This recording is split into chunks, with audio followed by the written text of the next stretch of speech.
What is your name and your age? And where are you from? My name is Ammar. I'm from the Syrian Arab Republic. My age is 18. I was born in a poor family in the Syrian Arab Republic. My parents got divorced when I was 14. And yeah, I started struggling. I continued studying. So my mom and father split up, and my mom decided to go and rent another house. I lived with my mom. Regarding my siblings, I have one sister which is 15 right now, as I'm speaking, 2024, and I have a smaller twin. Each one is 9 years old. So I continued studying from the age of 14 until I got to the age of 17. I started high school. My father did not support us financially, so we struggled to pay the bills. My mom was a teacher in a primary school, I mean.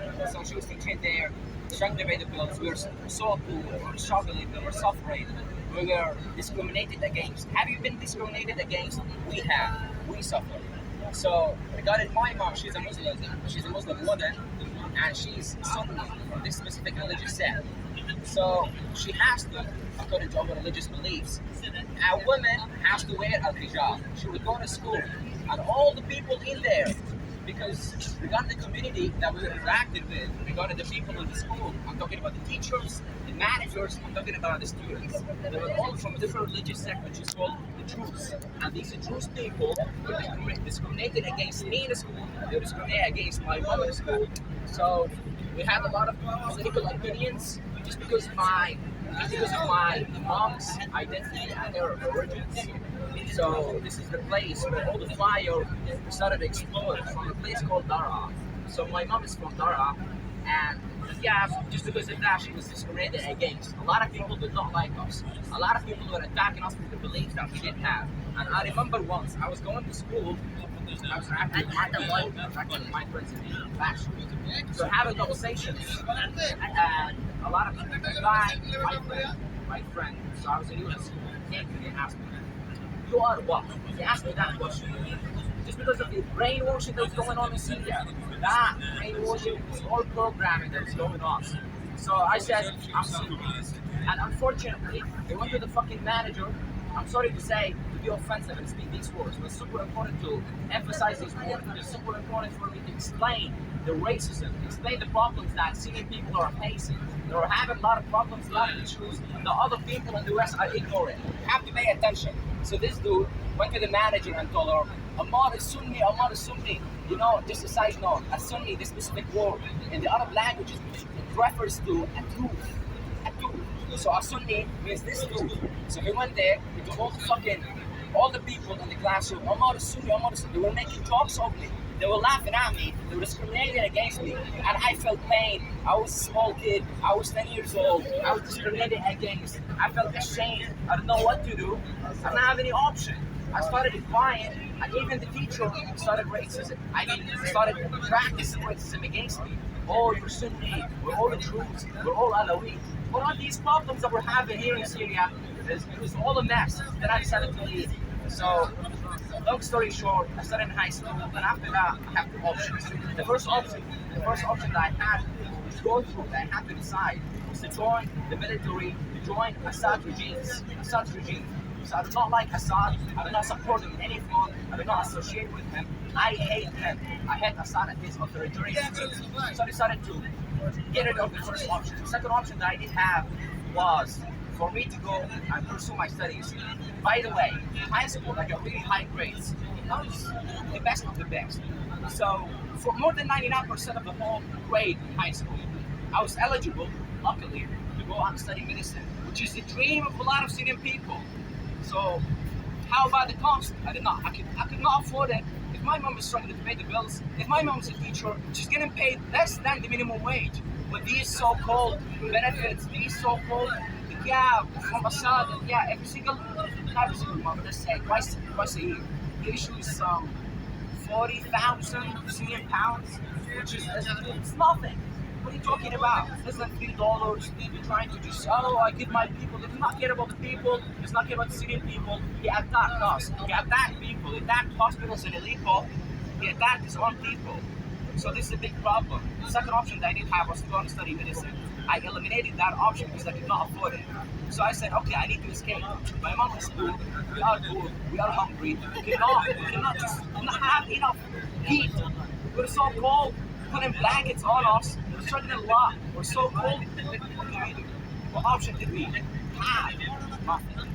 So I was the first of my family. I decided to go and leave the country, to go and suffer, to go and seek pain and be proactive towards pain. Because life is this way. You have to be proactive towards pain, or life is going to attack you itself. So I decided to go to Egypt. I had multiple connections. We did not have enough money.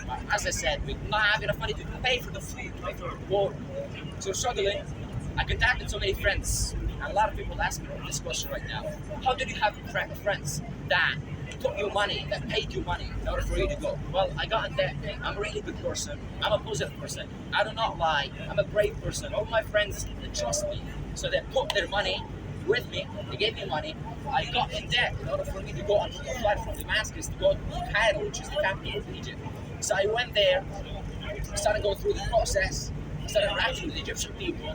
I started working bullshit jobs where I was discriminated against. I was getting paid less than the Egyptian dudes. They were discriminated against. Oh, Syrian. They did not care about my name. They did not care about anything. Oh, Syrian company. This is how they interacted with me. They're racist people. So anyway, I got multiple jobs. I was working in places. I worked in restaurants, I worked in mechanic shops, fixing cars. I worked in cafes and all this kind of places. Hello, how are you? So I remember me washing the dishes. I remember me working mechanics and getting under the cars and fixing things and all this. I have videos of me with this all black with my hands, they're all dirty. Being a mechanic just sucks. I did not have the option. I just wanted to survive. I was renting a small room. I was renting it around. Yeah, this room, the environment sucked at the time. So all the people around me, all my neighbors, and all the drug dealers, they were all people who are taking this kind of weird circumstance. I mean, weird. They're taking weed materials. They're taking drugs or taking shit that I did not like. I'm not that kind of person, a brave person. So I decided to become as brave as possible. I subscribed to a gym. I started learning how to fight. I started improving my personality to become a brave man. Because life is going to attack me if you not attack me first. I have to go and seek pain and become a strong person. So anyway, long story short, I got these jobs. I spent around 10 months in Egypt. And I tapped into connections that I didn't have in Syria. I told them, okay, we're suffering here. Life sucks. I ain't got any money. I cannot save in Egypt because I'm getting paid less than the minimum wage. So all this shit happened at the time. I'm speaking 10 months ago. So I contacted my friends in Syria. I said, okay, do you have any connections? And friends of mine decided to lend me money in order for me to leave from Egypt to Libya. A place called Misrata in the Tripoli state. This is in Libya. So anyway, I booked a flight from Egypt, the capital of it. I booked a flight. By the way, in Egypt, I got to a point where all these kind of connections and my trip was delayed. So at a point was, I mentioned earlier that I was residing in Egypt for 10 months. By the way, my visa in Egypt was for 6 months. So there is a 4-month period of time that I was residing illegally in Egypt. I could not pay money, I could not pay the fines of me being, for me overstaying my visa. So anyway, I got to the airport, I left to Benghazi. So I tapped into other connections that I do have. A lot of people like me, a lot of people will support poor people who are as brave as me. So anyway, I got to Benghazi, I got into the airport. I tapped into connections, I called them. Some dude came and we got into the other political part of Libya, which is called Tripoli. So we had this kind of long journey, around 1,000 kilometers away from Benghazi. We went to Misrata there, we stayed for a few days, and then what happened was, here is the shocking fact for you watchers at home. I got into Tripoli, I got to a place called Misrata, we stayed for a few days. I knew 2 dudes. The first dude was the leader, of this group.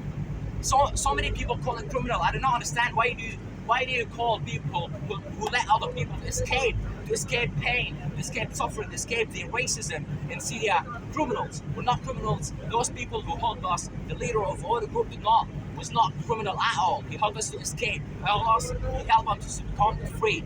So anyway, contacted with this dude.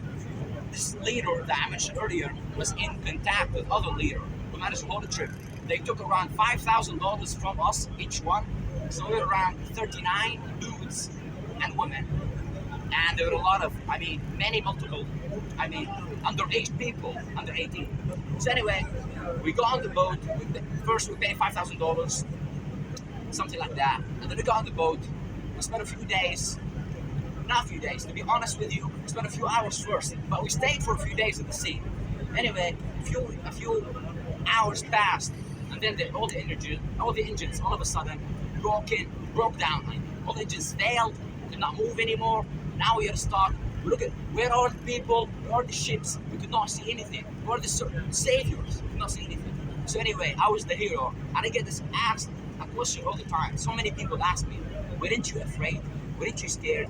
What were your feelings? And I cannot say anything than I do not have any feelings. I don't have any feelings. Feelings are not real. I cannot understand that. Why are you talking about feelings? But to be honest with you, a lot of people believe in this concept, feelings. I'm not going to talk about my feelings. I'm going to talk about the people, the feelings of the other people who were on the boat with me. All of them were scared. All the women were crying. All the people were afraid. We're going to die. This is our end. So I was the only guy who spoke English on that boat. So okay, I was that kind of an inspirational guy, the positive influence in the world. Okay, calm down, no problem. We're gonna save it. I'm gonna save you. I'm the savior here. How are we gonna save us some more? Okay, my nickname is Mr. Ali Green. How are we gonna save us, Mr. Ali Green? I said, okay, he had a specific phone that's called Thuraya or something like that. Anyway, we could contact some organizations like this precious and great organization that saved us. I absolutely and utterly endorse emergency because it's best emergency. Emergency, it saved us and it changed our lives. They came us, these brave people came all of a sudden on boats. They came and saved us. They were helpful a lot. I really appreciate their help. They were not mean to us. They were so brave. I really appreciate it. I highly recommend, I highly endorse this brave organization, NGO. It's called Emergency. Go check it out, guys. Anyway, so we're in the middle of sea. We were struggling. We're going through pain. I was that kind of positive influence, positive force. Mr. Ali Green is gonna save these 38 people. So anyway, I got this phone. I started contacting multiple people. I started contacting a lot of authorities. I started contacting Coast Guards and all these kind of people. Hey, we're struggling. SOS, save our souls. We're struggling here. No one's gonna save us. And they're very brave people. A boat came in and they provided us with some food, some water, and some gasoline. But the problem was, our problem was not gasoline. We did not lack gasoline. We had plenty of it. But the problem was the engines all failed. We could not operate anymore. We could not sail anymore. So all these things happened until at the night, in the middle of the night, it was 12 o'clock. A boat with the blue lights on it came out of nowhere. We just all screaming, waving our life jackets. Hey, come and save us! Flashing our mobile phones, come and save us. They came to us. I was the only person. I was the communication dude for that specific scenario. So I was contacting these dudes. Where are you from? They're stuck. They were asking me. Okay, we're from Syria. 59 people are stuck here. No problem. They said, don't worry, we're gonna save you. And the next morning, the same boat came to us and told us at 12 o'clock, the Italian time, they're going to save us. A specific, dedicated, brave team is going to rescue us. And they did not lie because this is a precious, dignified organization called Emergency. So, after a few hours of the morning that I was talking about, a brave, huge, large ship came in.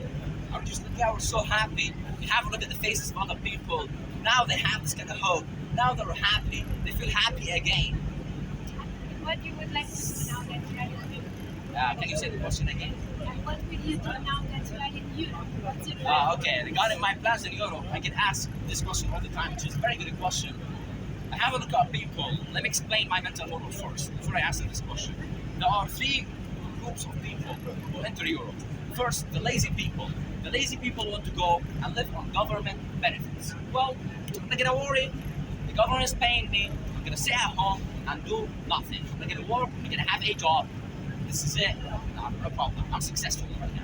These are the lazy people. Now the stupid people, I'm gonna tell you how they think. Stupid people go there. Let me find a job.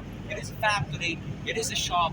Let me work in it. Let me work as a dishwasher in that restaurant, which is absolute garbage. Now the third kind is smart people. The smart people who think about business, think about this kind of world which is untouched by these kind of immigrants that I'm talking about. Refugees don't think business, which is insane to me. You want to be a slave again? I'm not gonna get too political, but anyway, I have a bigger plan to pay back the debts that I got into. Remember the Syrian dudes I was talking earlier about? So they lend me money, I have to pay back. The fastest way in order for me to pay back is blockchain. Blockchain is a part of technology that's going to allow me to make as much money as possible, help me to become a billionaire one day. Super. Thank you. Fantastic. That's it.